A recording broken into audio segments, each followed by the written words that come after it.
Drogie koleżanki i koledzy, droga społeczności ECPR. Mam przyjemność i zaszczyt powitać Państwa w konferencji ogólnej ECPR organizowanej na Uniwersytecie Wrocławskim. W imieniu ECPR mogę powiedzieć, że cieszymy się, że jesteśmy tu, że jesteśmy gościem tego uniwersytetu i tego pięknego miasta. Bez pomocy, zaangażowania i pracy przez ponad rok lokalnych organizatorów konferencji ogólna ECPR nie mogłaby się odbyć. Chciałbym zatem z głębi serca podziękować w imieniu ECPR członkom lokalnego zespołu organizacyjnego Piotr Sula, Karol Chweczuk-Szulc, Agnieszka Makarewicz-Marcinkiewicz, Michał Kuć i Łukasz Cimbalow.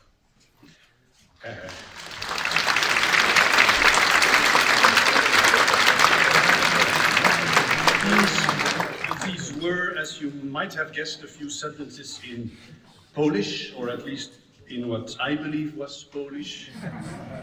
All criticism about my accent can be directed to my colleague Anna Sroka. I try to use the language of our local hosts here in Wrocław to express my gratitude on behalf of ECPR to the local organizers. The General Conference, our biggest annual event, is always taking place on the campus of one of our member institutions. And without their commitment to make it happen, without their work that starts more than 1 year before the conference actually takes place, we would not be able to organize a general conference and you would not be here. And that is why I have thanked, and will do it again, from the bottom of my heart, the local team, Piotr, Karol, Agnieszka, Michał and Łukasz.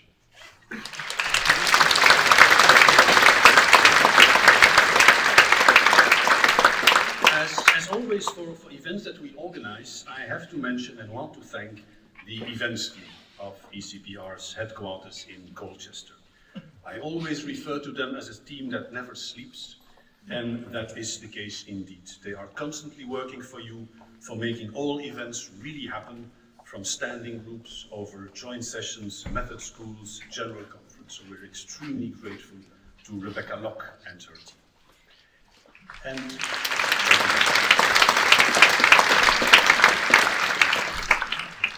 And while the logistics are being put in place, the General Conference also needs, quite importantly, an academic program.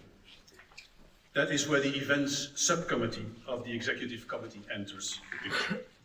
For this year's General Conference in Wrocław, the first building blocks have been assembled by Maurizio Carbone and Anna Sroka.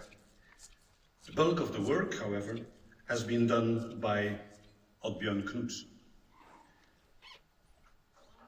At this moment, I would have liked to point my finger at the person who did most of the work in putting together the academic content of this General Conference, to Oddbjørn Knudsen. Yet I cannot do that. I only have his picture to show you. Oddbjørn suddenly passed away a few weeks ago, at the age of 66, leaving us all shocked, sad and almost speechless. Oddbjørn Knudsen was professor of politics at the University of Oslo. He was a prolific researcher with interests and publications in the tradition of Stein Rokkan, comparative politics with a special focus on Western Europe, political sociology and electoral behavior, value orientations and ideology, methodology and statistics. Oddbjørn has always been an active and very present participant in the activities of ECPR. In 2017, he was the leading force of the local organizing team for the very successful General Conference in Oslo. And in 2018, he was elected as a member of the Executive Committee. He immediately took up the important responsibility of chairing the events subcommittee. and he did so with a tremendous sense of duty. Oddbjörn never took things lightly. He brought to the executive committee a hard-working attitude, combined with extreme friendliness and kindness. He was committed and punctual. Oddbjörn took office in the executive committee on the 1st of May 2018 and was there for only 15 months of his 6-year term. Yet in this short period of time, he already left his mark. He was organizer of the Teaching and Learning Conference, which was run jointly with 3 other political science associations this year in June in Brighton. And he took on the role of academic organizer of the academic program for this general conference in Wroclaw. To both tasks, he brought his customary professionalism, diligence, and collegiality. And the success of both is absolutely clear. We have lost a great colleague and a good friend. His professional and collegial attitude will be sorely missed. And I know that the colleagues in Oslo, where he was a key figure in the department, will also miss him. I cannot thank Oddbjörn personally for his contribution. You cannot thank him personally for making this conference happen. But we can remember him, and I would like to invite you to do so. Whenever you are presenting a paper, discussing a paper, attending a panel or round table at this conference, you know that he has played a key role in putting it on the program. Do have a thought for him when you sit down and start with your work. Let him be with us. That way, let us not forget him. ECPR will never forget Oddbjörn Knudsen.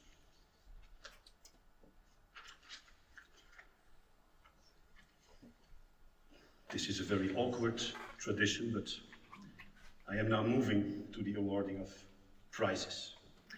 And the first prize that I can award today is the Hedley Bull Prize in International Relations. The Hedley Bull Prize was established in 2017 and is presented on an annual basis for the best book in international relations. 6 books were nominated and went forward to the jury. The jury was composed of Maurizio Carbone, Mary Farrell, and Mary was chair, Dirk de Bièvre, Gessim Vishoka, Brian E. Jones, and Peter Niesen. The jury awarded the 2019 Hedley Bull Prize to Arjun Chaudhary of University of British Columbia for his book The Myth of International Order, Why Weak States Persist and Alternatives for the State Fade Away, published by Oxford University Press in 2018.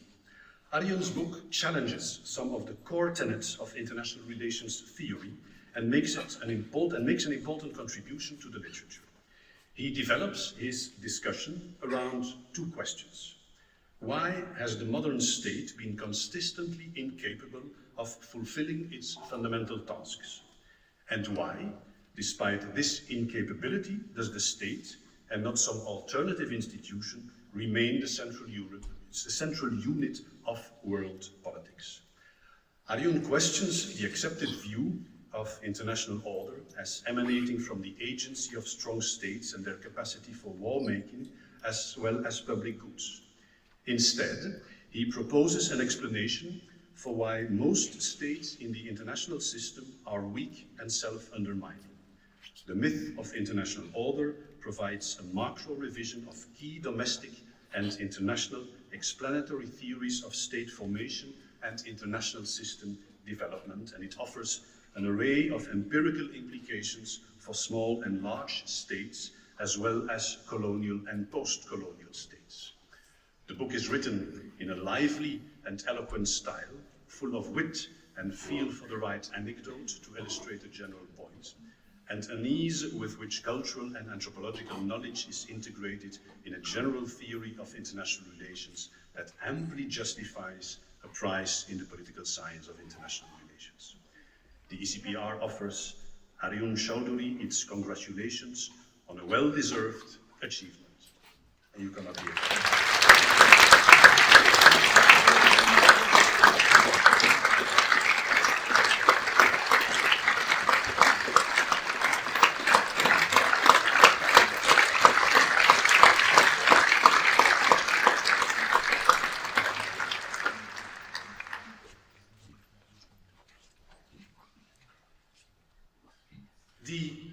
best prize is awarded annually for the best article appearing in the previous year's volume of ECPR's professional journal, EPS, European Political Science.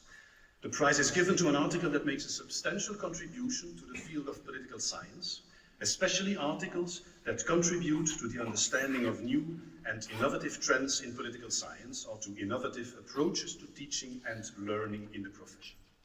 The jury for this year was composed of Helen Zlutger, Pippa Norris and Alex Schmotz, and the 2018 prize was awarded to Matthew Flinders, University of Sheffield, for his article, The Future of Political Science, the politics and management of the academic expectations gap, evidence from the UK. The central argument of Matt's article is that a focus on the relevance gap within political science and the social sciences more generally risks failing to comprehend the emergence of a far broader and multifaceted expectations gap. He postulates that the future of political science will depend on the politics and management of this expectations gap that has emerged. Put slightly differently, the study of politics needs to have a sharper grasp of politics of its own discipline, and the importance of framing, positioning, connection vis-à-vis the broader social context. In his most timely wake-up call, Matthew Flinders addresses the challenges of political science as a profession in a changing world. The author skillfully combines a sharp analysis of the capacity of the discipline in light of fundamentally altered public expectations towards it, with a passionate call for creating a new balance between internal expertise and external engagement. His suggestion for a new politics of political science are as compelling as inspiring and should not fail to engage political scientists across Europe and beyond. The prize winner is not here today, but on behalf of ECPR, congratulations to Matthew Flinders.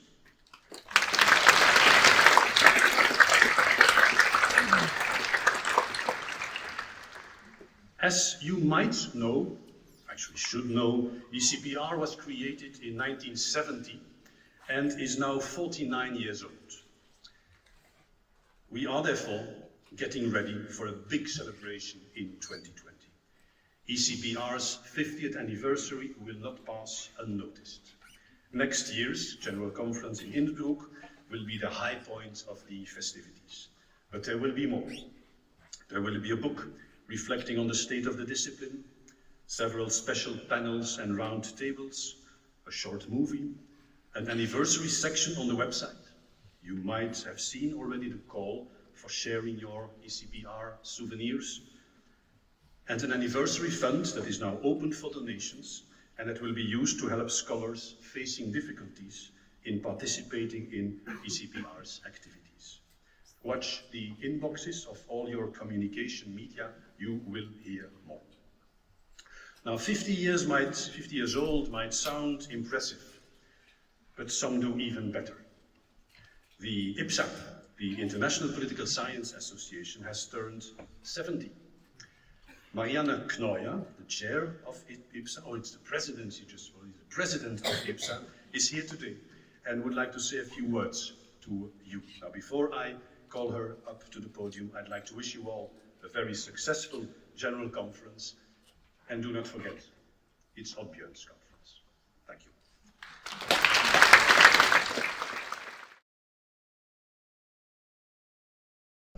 Dear Chair of ECPR, dear Chris, dear colleagues, first of all, I want to thank the Executive Committee of ECPR and especially its chair.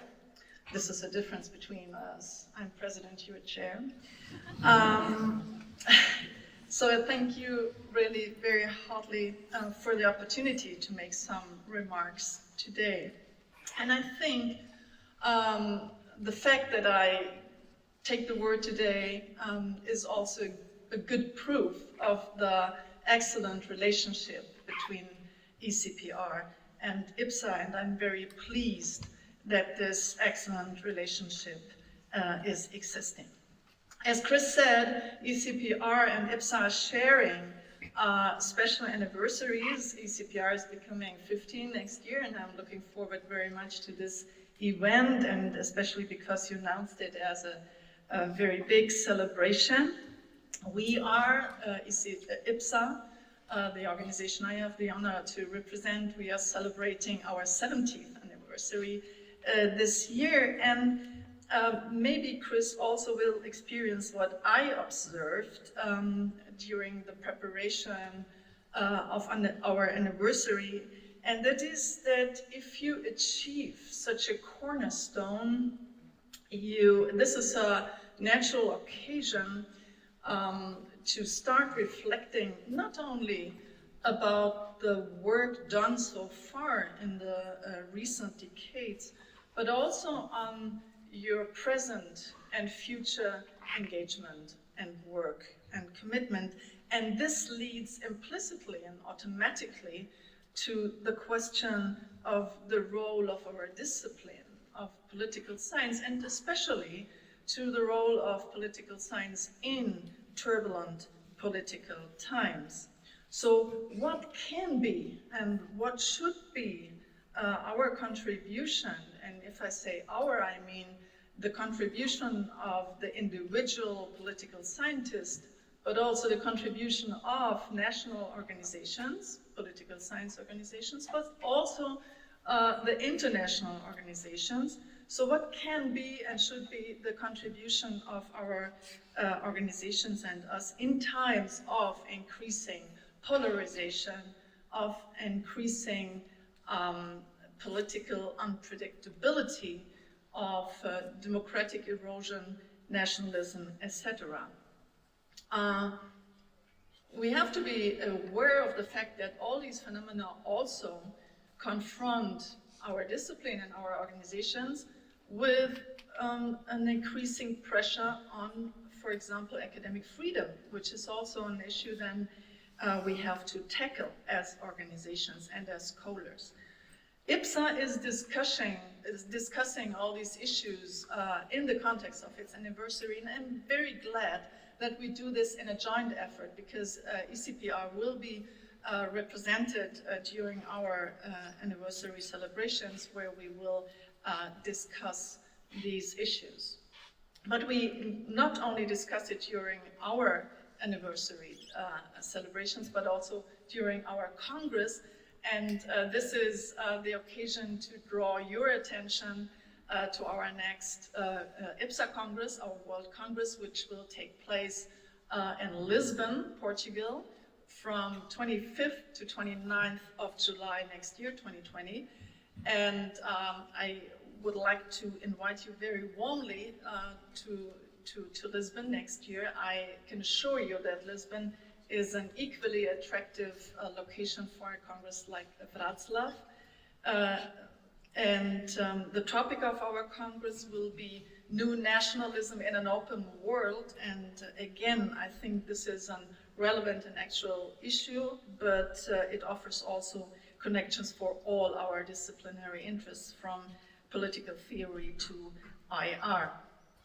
We have open and we have closed panels, and the deadline for submission for panels and also for individual papers is October 10th. So there's enough time for you to get active and to submit. And again, let me very warmly invite you to Lisbon next year. And if I say warmly, I mean that literal, because as you might know, summers in Portugal used to be warm. So see you in Lisbon next year. Thank you. Mr. President, Mr. Chairman, ladies and gentlemen, good evening. On behalf of the Mayor of the city, Mr. Jacek Sutryk, I would like to warmly welcome all participants of General Conference of European Consortium for Political Research. I am representing Wrocław Academic Center, created by the city authorities. It connects the Wrocław city office with academic world. One of our main projects is supporting scientific conferences in Wrocław. Few words about our city. As you know, Wrocław is a capital of the southwestern region in Poland called Lower Silesia. It's located approximately 350 kilometers from three important European capitals, from Warsaw, from Prague, and from Berlin. It is fourth most populated city in Poland. It's about 700,000 and 800,000 residents, and third academic center with approximately 120,000 students, 22% of total population of the city. It is also fastest developing city with annual increase of local gross product reaching over 12% in the last decade. It is a result of good geographical location, good communication, as well as a large group of university graduates who constitute a space for developing knowledge-based economy. Wrocław is characterized by a complex and vibrant history of more than 1,000 years. After the Second World War, Wrocław was a sea of ruins. As a result of Allies' decision, there was 100% exchange of population after the war. So this city is a place of newcomers, which contributes to very open and tolerant atmosphere in this city. I would like to wish you to have an excellent, exciting time in Wrocław. I am sure, I believe, that you will come back here soon with your friends, with your families, to show them the new, exciting, beautiful point on the map of United Europe. See you soon. Thank you very much.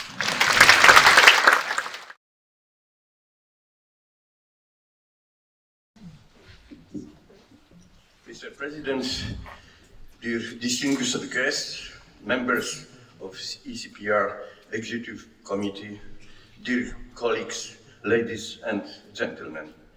This evening I have a very pleasant duty to welcome you on behalf of rector authorities of Wrocław University. I would like to thank the ECPR Executive Committee for choosing our university. It is a great honor for our university. And I can certainly say it was a good choice, probably. The University of Wrocław has got a rich history over more than 300 years. The first university started from 1702 in the territory of Holy Roman Empire. It was Jesuit Academy. The second university started from 1811. It was German government university, and Polish university started from 1945. We have very long and very complicated tradition.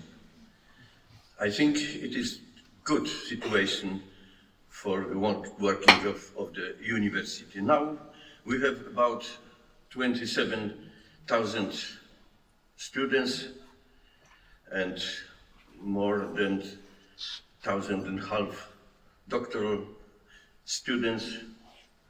The university is a strong scientific center, and every year we have several thousand scientific papers. It is also emphasized that this ECPR conference is taking place at the time of significant for Poland, but not only for Poland, but whole Central and Eastern Europe. 30 years ago, Poland started for the first so-called contractual elections. The transition of 1989 was expected to be a new beginning solving of the old problems. However, just after political system transition, the socio-economic transformation started and I think we have problems until today. It is still in our discussions and research, especially within the Institute of Political Science, because our University Institute of Political Science is older, started from 1879, and therefore it gained the experience of two absolutely diametrically different political and socio-economical orders. In this place, I'd like to express my big gratitude for all members of our organizing committee, especially Professor Piotr Sula. The history of this country is also in the city, has influenced our university and has made it multicultural and multi-sociological place. Hardly to be found in Poland nowadays. In this university was connected more than 10 Nobel Prize winners, especially in the first years of the 20th century. About 200 meters from this place was born the probably most important winner of Nobel Prize, Max Born. Is the special plaque in the building not very far from this place. I could not imagine a better place for such a big international scientific event, including the plenary lecture and 68 sessions. It is one of the biggest congress in our university last time. Our warmest gratitude goes also to the city of Wroclaw for enabling us to have a plenary lecture in such wonderful setting of National Forum of Music, and support given the last 2 years for preparation of this conference. Once again, it is great honor to have you all here. I wish you successful conference in good state in our university and our city. Thank you very much.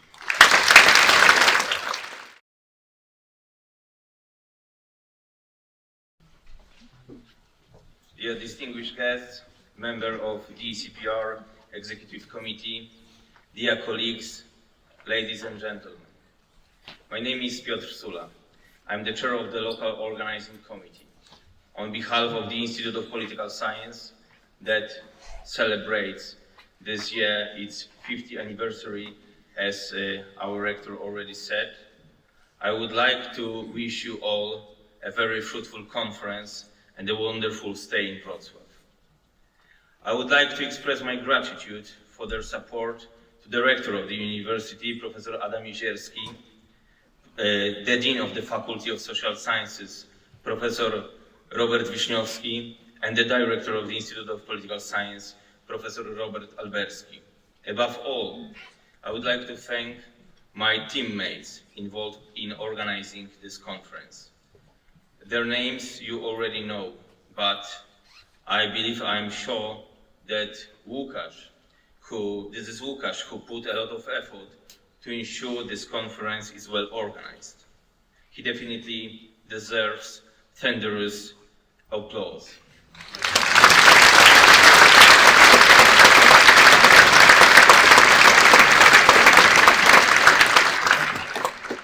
Of course, it wouldn't run so smoothly without the engagement of all red t-shirts assistants.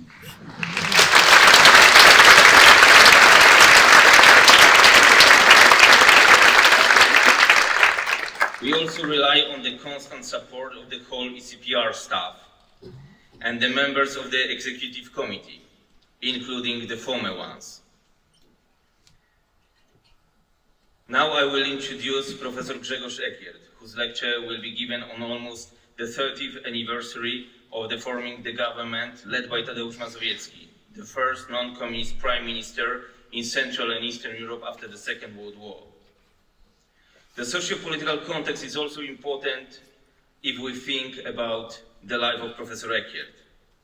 He obtained his master's degree in sociology from the Jagiellonian University, where he served as a lecturer until 1984.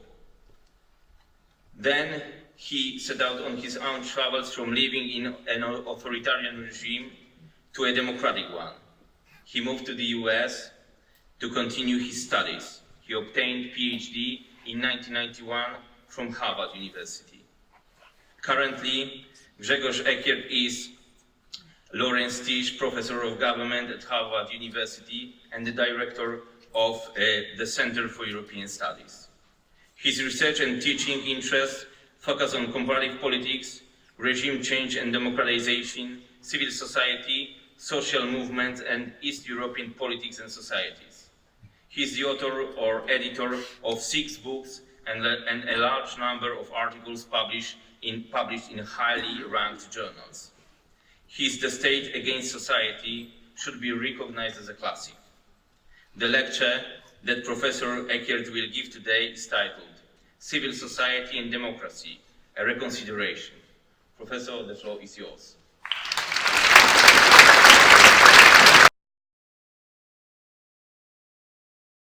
What a delight and honor to be here this evening, and I really appreciate the opportunity to speak to you, although, you know, I'm in a difficult position, being the last person speaking in the evening and being between you and this wonderful wine and food which is being prepared in the corridors. I would like to thank ECPR committee for that kind invitation, and of course my colleagues from Wroclaw, who probably came up with the idea that you will have not enough Polish accent in this conference, so they invited me to participate as well.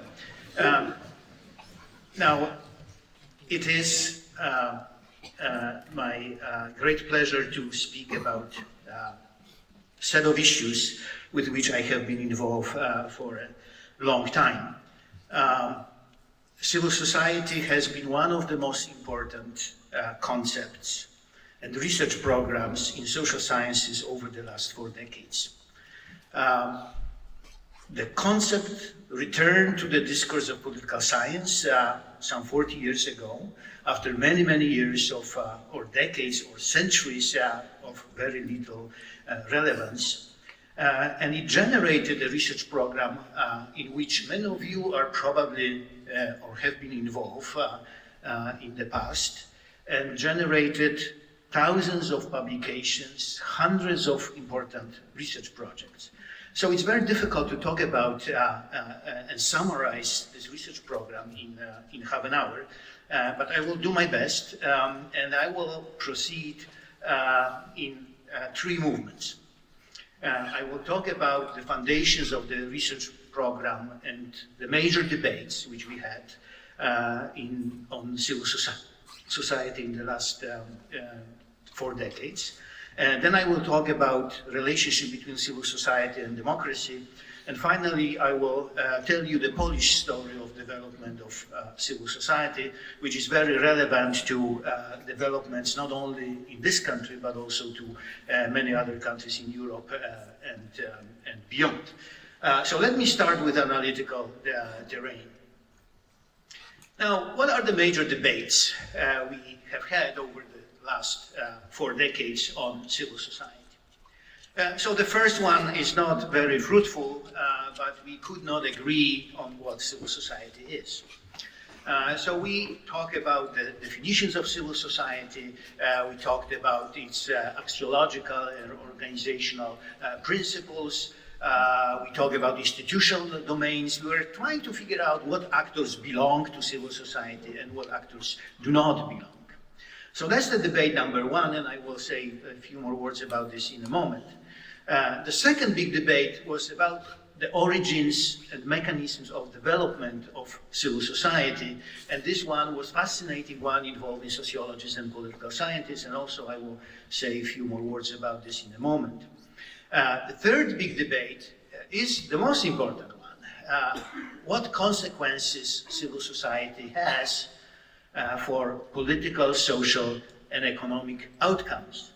And I think in this field, there is still plenty to do to really understand the relationship between different types of civil society and different outcomes we are interested in as political scientists. The next debate was about universality of civil society and the presence of civil society outside the Western space. Now, is civil society an element of social organization in countries outside of the West? In China, India? Are there functional equivalents of civil society in those countries?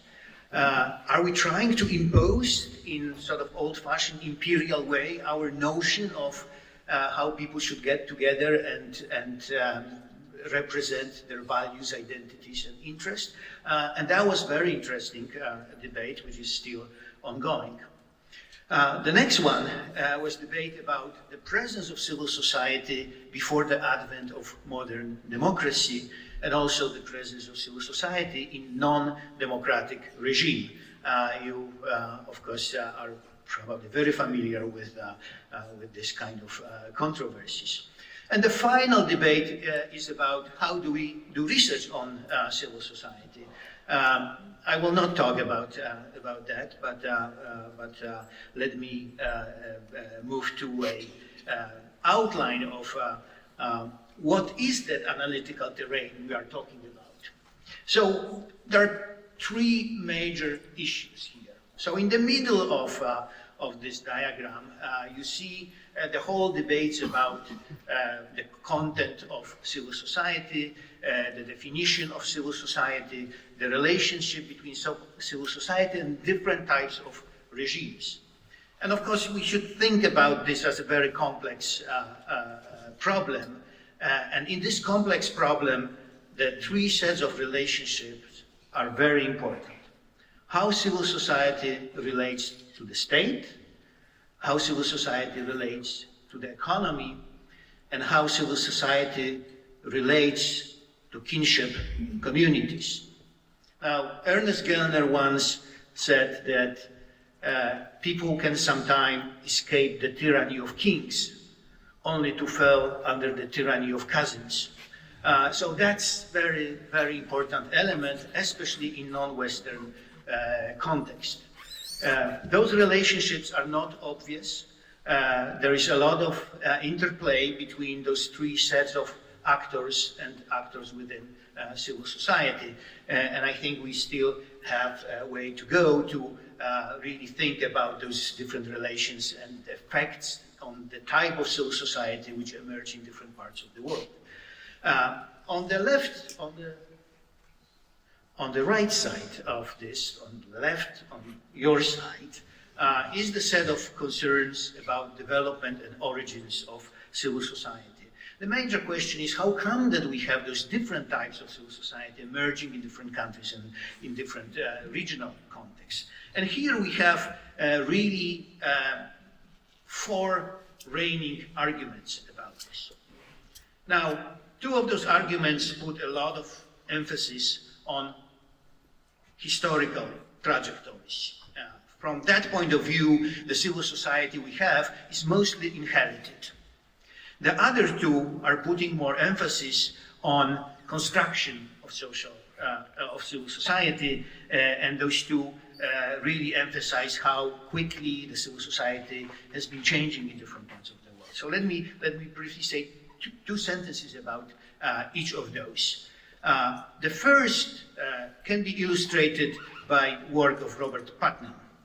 In his book on democracy, he makes an argument that civil society in Italy emerged in the strange historical period, sometimes around the Renaissance, where the city-states created a very special political environment, and those organizations which emerged at that time, by and large, survive until the modern times. And where those organizations were stronger in Italy, in the north of Italy, democracy and civil society is stronger today. So it's a very path-dependent argument which emphasizes the initial conditions, the moments of creation.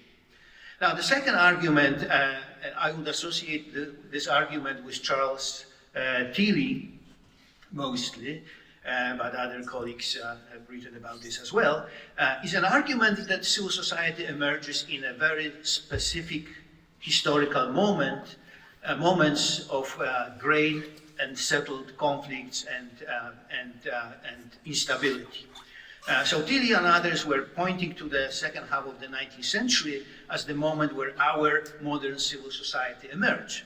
Think about all the organizations which come to mind when you talk about civil society: trade unions, professional organizations, various kinds of unions representing sectoral interests, and so on and so on. All those organizations really did not exist before the mid of the 19th century. Now, the good question is, are we having now this very special moment when the new civil society is born, and we will put to rest all the organizations with which we've been living since the 19th century? So that's the second historical argument about inherited notion of nature of civil society. The two other views, and the third one I call the Putnam II, because this is his idea from the second book about bowling alone. And this is idea that the civil society is changing constantly, reflecting changes in social and economic structures, in changes in types of interest which are represented in political arena. And this is a classic modernization argument, that we have this evolutionary process of change of civil society. The final point I would like to make is about type of work which is represented by Theda Skocpol. In her view, civil society emerges in response to changes in the state structures. We have sort of an isomorphism idea here that civil society organizations are becoming similar to the layers of state organizations. So she makes a point that in the 19th century, the civil society in the US was organized in city, state, and federal levels. The big organizations really corresponded to the structure of the American state. So that's the second big set of debates we had. And finally, the story of the impact. I'm going to talk only about the relationship between civil society and democracy, but as you see here, we have a question about democracy and democratization. We have the question about authoritarian regimes and the role of civil society in producing authoritarian outcomes, and I will talk about this in a moment. And then, of course, we have economic, social policies, welfare state, and so on, and then the quality of developed, stable democracies and the relationship of those qualities to civil society. So why we are having so much problem defining civil society? And I think there is a number of issues which we need to keep in mind thinking about those complexities. So civil society is the relational, normative, and contested concept. It's very similar to all the other big concepts which we have in social sciences. Think about democracy. This is exactly the same set of issues. It was also heavily politicized, especially in the 1980s, where under the civil society banner, various countries were moving to democracy, both in Eastern Europe, but also in some other parts of the world. Not to mention that the meaning of civil society has changed historically in many different ways. But in the end, there are two traditions which emerge in the literature in social sciences. One which treats civil society as a set of social relations which are non-hierarchical, they're voluntary, based on trust, equality, and so on. And the whole research program about civil society really reflects that type of thinking. This, I would say, is American tradition of thinking about civil society. The other tradition really points to power as a mediating factor in civil society construction and action. And this is more about interest mobilization, contention, competition, contestation, and so on. And I would say this is more a European tradition of thinking about civil society. In normative dimension, we again have two very special ways of looking at civil society. So we have more liberal way of thinking about civil society and normative values of civil society. And Gellner and John Hall are probably the scholars who emphasize that. Freedom, liberty, tolerance, pluralism, civility, and so on. And we have more left or social democratic way of thinking about civil society, which really emphasizes solidarity, justice, equality, deliberation. So among those various ways of thinking of civil society, you may get some good idea why it is so complex, why it is so difficult to pinpoint. Let me briefly, so I don't want to bore you to death, let me briefly move to the topic of civil society and democracy. We have three issues here at stake, which have been the subject of various debates. We have this controversy between neo-Tocquevillians and other people whom I call the neo-Huntingtonians. I will explain this in a moment. We have the debate about civil society and democratization, and we have the debate about civil society and authoritarian rule. And this debate is on pillarized society, which is something I will focus my attention in the last part of this talk. So who are the neo-Tocquevillians? Neo-Tocquevillians are people who argue that civil society is good. That civil society is good for democracy, the civil society is good for public policy, the civil society is good for cities. These are people who believe that the more of civil society, the better. Right? Robert Putnam pointed out this in a very good way, saying, well, Tocqueville was right. Democratic system is strengthened, not weakened, when it faces a robust, vigorous civil society. So what civil society, according to the Tocquevillians, does to political system? And Larry Diamond probably put the best catalog of things in his book some years ago. So, civil society is good because it controls the power, it enhances political participation, enhances representation of interest, restricts all the dysfunctions of political system, provides information, trains the leader, recruits the new leader for democratic institutions, and mediates in conflict, solves various issues, and so on. What not to like? The civil society, in this view, is a very positive part of political order. And of course, we believe in this, and we spent billions of dollars over the last 30, 40 years building civil societies across the world, supporting civil society organizations. That's where serious money went, and in order to resolve many problems such societies faced. But some people had doubts whether this indeed is the case, whether the civil society is going to solve all the problems we have. And those people started to refer to Sam Huntington, late colleague in the department, who in his amazing classic book in 1968 made a point that civil society can be a danger for democracy.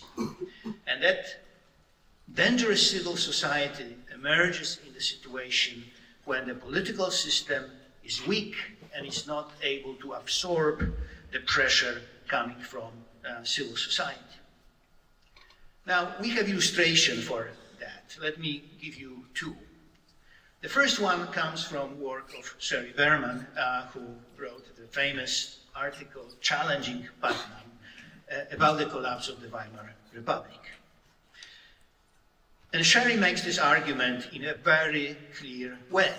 Absent strong and responsive political institutions, an increasingly active civil society may serve to undermine rather than to strengthen a political regime. So she attributes the failure of Weimar democracy to a strong civil society in Germany at that time, facing a weak, defective political institutions. The second doubt, which was raised about neo-Tocquevillians, comes from the work of Dylan Rayleigh, a sociologist from Berkeley. He wrote this wonderful book about rise of fascism in Spain, Italy, and Romania, and he challenges Putnam in the following way. He puts the map, as you see it, where Robert Putnam claims is the map. In dark colors are the regions of Italy with the highest level of social capital. And then he puts the number of fascist cell organizations represented by those round circles. As you see, in Italy, as in Germany, fascism was the strongest in the places which had the strongest civil society. So this is an argument. This is an argument about the dangerous side of civil society. And this is an argument which is made in the language of institutions. This is the argument which focuses on the capacity of political system, on the capacity of the party system, really to have a proper relations with the civil society organizations. But there is another argument about dangers of civil society for democracy, and that argument goes back to the work of Philippe Schmitter. Now, Philippe Schmitter, at a certain moment in the 1990s, brought back the idea of pillarized civil society, which was well known for the Benelux countries some 100 years ago. And he's making an argument that democracy is in danger when we have not one, but several civil societies which occupy the same territory, the same policy, and are organized with the barriers built by ethnic, linguistic, cultural cleavages, we may say also with the barriers built by political cleavages. Now, what is pillarized civil society? It's vertically segregated civil society into a distinct compartments with very limited interaction across those conflictual boundaries. Now, this type of civil society really increases the potential for social conflict, contention, mobilization, and political instability. This kind of civil society creates cultural and political polarization, increases the centrifugal voting patterns in democratic societies, undermines centrist political parties, facilitates the emergence of anti-systemic party, increases contention, increases instability. What I'm trying to tell you, really, this is the civil society we see in action in many countries in Europe today. These are the problems which we see in many countries in Europe today. we tend to believe that those problems are created at political level. What I'm trying to tell you is that those problems have roots within civil society. Those problems stem from the way in which civil society is organized and from what are the normative orientation of civil society actors. Now, let me briefly turn to Poland, because I think Poland is a perfect example at this point of how pillarized civil society is reshaping the political system and moving the country away from Europe and away from democracy and towards some form of authoritarian rule. And coming elections in a couple of weeks really will show whether Poland will be able to recover from the last 4 years of rule by the party called Law and Justice. Now, how civil society emerged in Poland? I think that civil society initially was created as a liberal entity. It emerged in the process of reconstitution and recombination. A lot of new organizations emerged, thousands of new organizations. The old organization inherited from the authoritarian regime were really converted and changed constitutions and become the democratic members of civil society organizations. Civil society experienced the de-etatization process, where the state withdraw from civil society domain and keep the space of freedom for those newly emerging and old reconstructed organizations. Civil society experienced the process of decorporatization, where the role of the big interest representing organizations like trade unions and professional organizations declined, and a lot of new organizations were taking things in their own hands, becoming important political actors. And those organizations experienced the process of professionalization.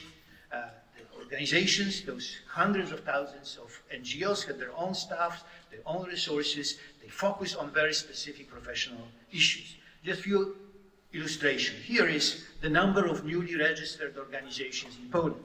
As you see, in this period between 1989 and 2009, the first 2 decades of transformations in Poland, where those 4 processes were in play, we registered approximately 4,000 or 5,000 organizations of civil society every year, and approximately 1,000 foundations every year. Here is the graph showing the process of decorporatization, which I mentioned.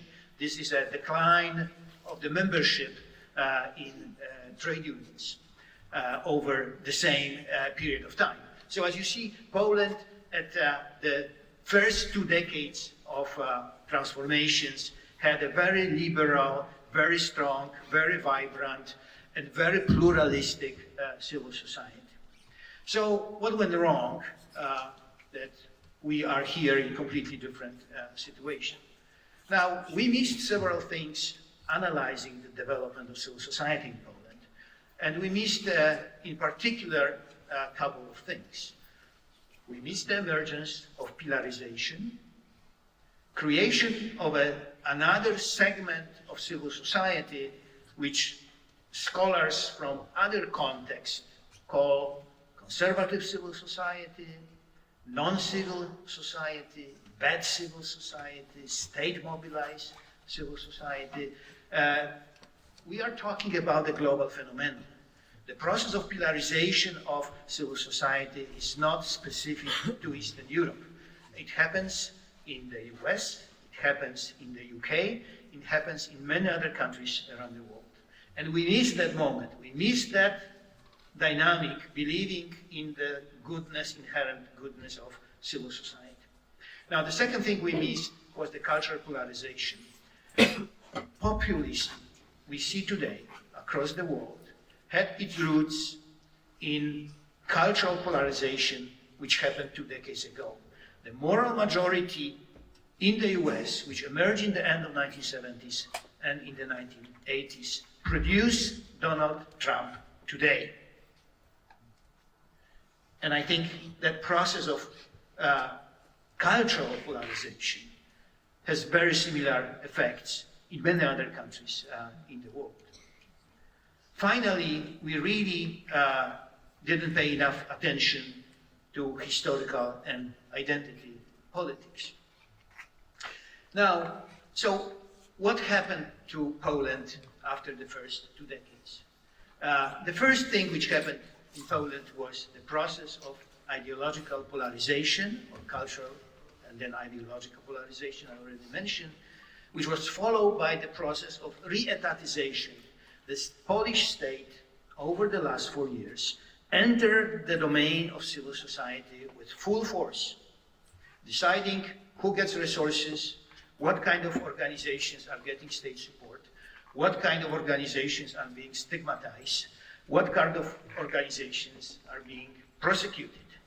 This is a process which you see in many other parts of the world. You see it in Russia, of course, the full speed.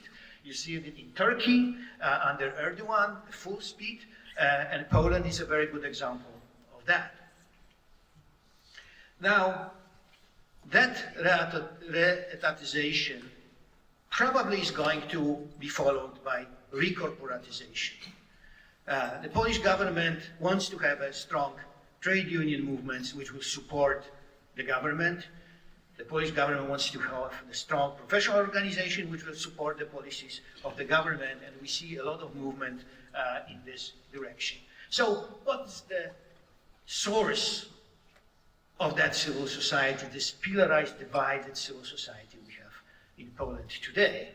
And I think the source has something to do with religion and the Catholic Church. Probably why it was under our radars for a long time.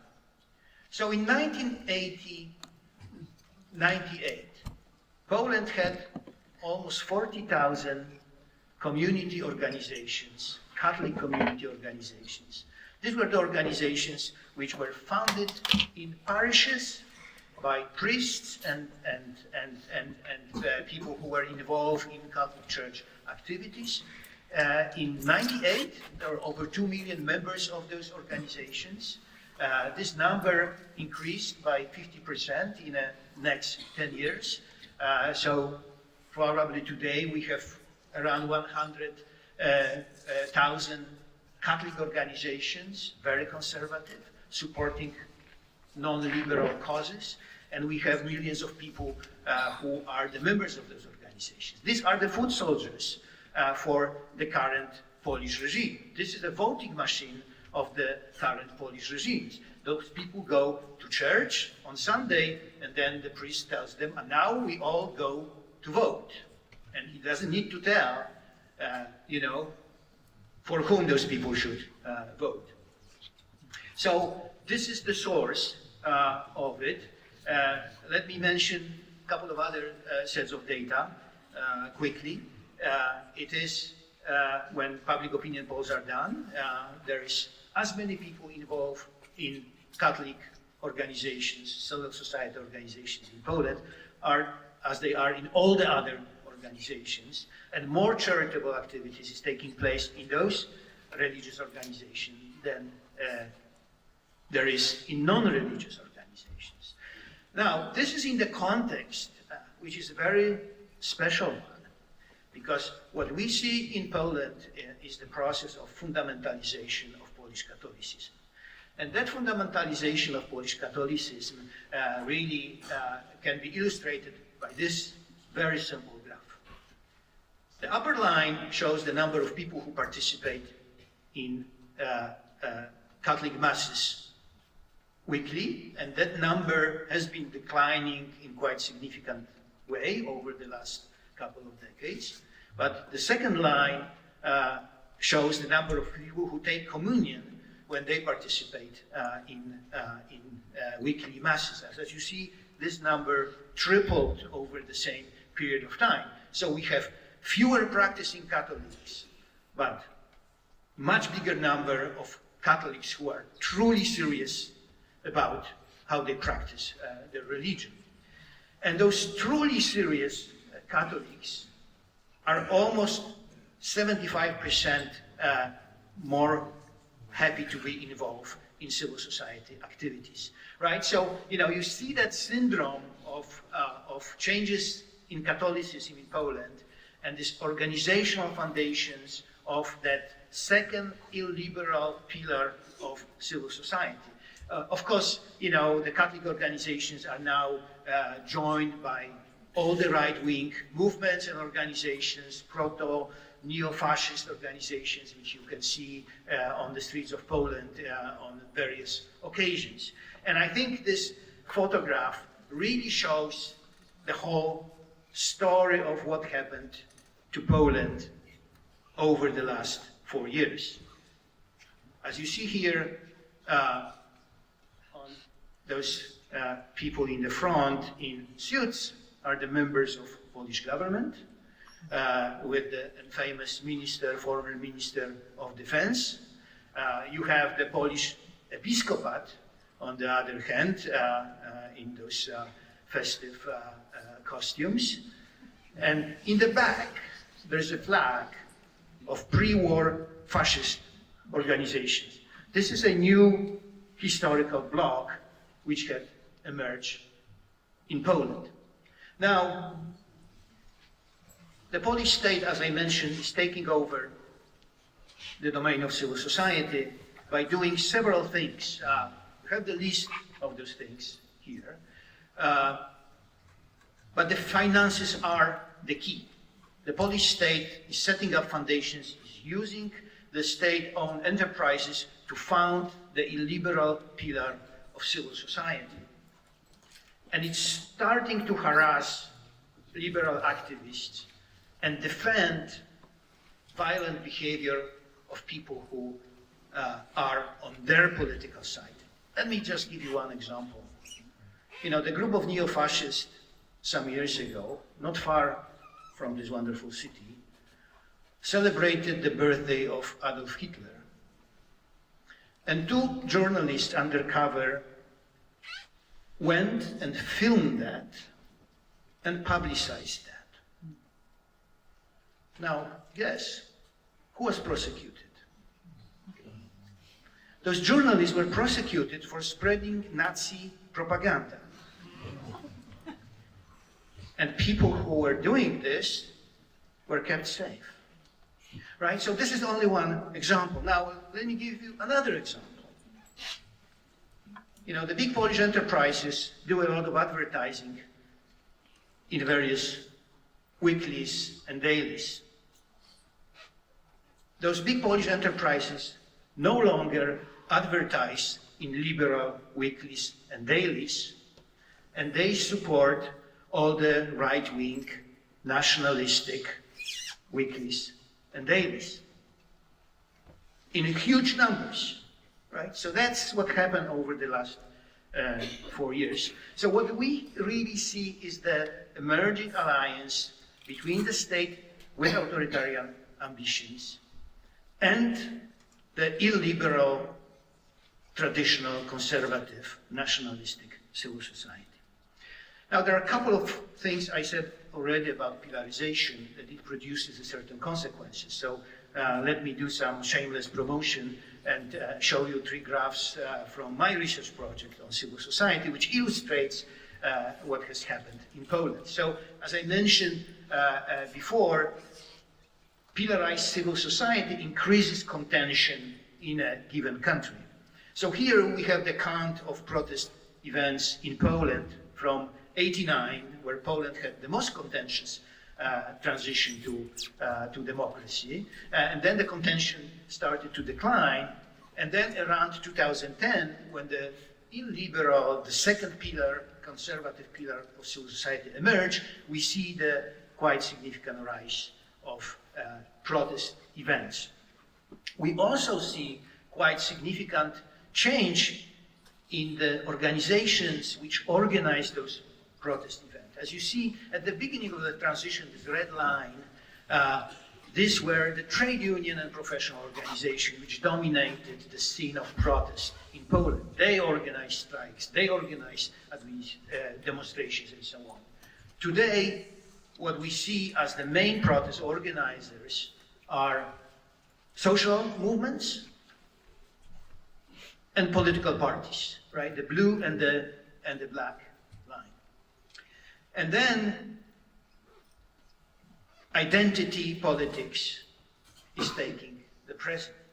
These are all the protest events in Poland where the identity is the main issue. And again, as you see here, we have this dramatic rise of identity-based protest. When I say identity, I mean this in a very broad way. People defending Catholicism, people defending some elements of national history and so on, are all identity process. So let me conclude. We know that liberalism is under attack today around the world. Liberalism as a political project, liberalism as a social emancipation project, and liberalism as an economic project. Now, we tend to think that the biggest enemies of liberalism sit in politics, that these are those leaders of various countries, from Trump and Putin to Erdogan and others, who are the main source of attack on liberalism. But I would like to suggest that we have the second front in this fight. And that second front is the nationalist, conservative, illiberal civil society, and we see that civil society in action, not only in Poland today, but in many other countries around the world. Thank you very much.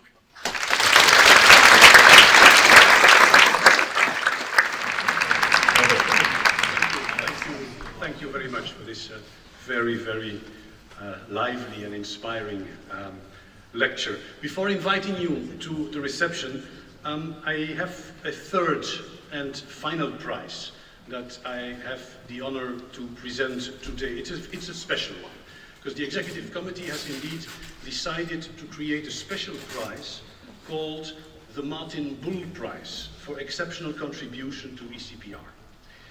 It is awarded to somebody who has given so much to ECPR that his mark will and can never be erased. The Executive Committee has furthermore decided that this prize can be awarded only once. There is in fact only one person who has given the amount of commitment, time, enthusiasm, professionalism, administrative and organizational skills to ECPR that can all be summarized as an exceptional contribution. And that person receiving the Martin Bull Prize for exceptional contribution to ECPR is Martin Bull.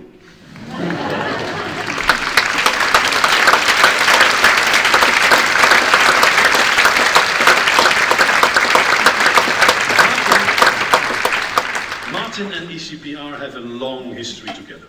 In 1994, that is 25 years ago, remember ECPR is 50 years old, 25 years ago, the editorial team of ECPR News moved to Salford, where together with Jim Newell, Martin took over what was then a two-page thing that landed occasionally in your pigeonhole. And he was key in turning it into a proper newsletter. That was not easy, because, and I quote Martin now, the rejection rate was 75%. That is 75% of the authors refusing to write something for the newsletter. Yet it did work, and by the end of 2001, ECPR could transform that newsletter into a real in-house publication, a journal on the profession called European Political Science, EPS. That journal still exists.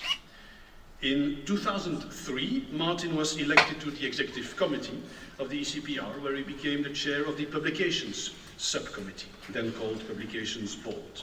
And he played a role from there on in securing the life of his EPS, but also of the then immensely successful European Journal of Political Research. That's when the two of us crossed for the first time, because I had just been appointed editor of ECPR, and he was part of the launching of the European Political Science Review. Martin stayed only 3 years in the executive committee because he moved on in 2006 to the position of academic director. At that time, ECPR had indeed an administrative director and an academic director.